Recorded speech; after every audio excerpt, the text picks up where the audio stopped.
Alors, je ne sais pas si vous êtes posé la question déjà, mais de plus en plus dans les transports, on va vers l'automatisation. Hein. L'automatisation, ça peut être c'est les pilotes automatiques, hein, les avions. Bon, ok, c'est connu depuis très longtemps, mais aujourd'hui, c'est plus un pilote automatique mécanique ou électromécanique, c'est vraiment informatique. C'est les transports en commun, hein, les métros automatiques, les trains, tout ça, c'est la tendance. Et ensuite,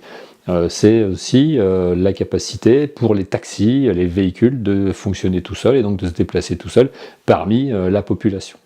Donc ça, c'est pour les principaux sujets, et on voit bien là que l'ordinateur est très présent, et quand les ingénieurs conçoivent ça, prennent-ils suffisamment en compte la sécurité? C'est la sécurité qu'en rajoutant un dispositif dans le véhicule, on puisse en prendre le contrôle sans que celui qui est dedans s'en rende compte, qu'on puisse prendre le contrôle à distance par les réseaux, qu'on puisse le tromper sur sa position et sa situation, donc par rapport au GPS et par rapport à ce qui l'entoure. Et donc bien sûr, vous imaginez bien qu'un camion de 30 tonnes, un train, un avion, un bateau qui serait lancé à pleine vitesse et qui croirait qu'il est en pleine mer et qu'en fait il est à 10 mètres du port, ça ne provoquerait pas les mêmes dégâts, bien sûr, que d'autres sujets comme je fais tomber le serveur et j'essaye de voler les données. Donc là, on est dans quelque chose qui peut être tout de suite beaucoup plus massif, beaucoup plus grave,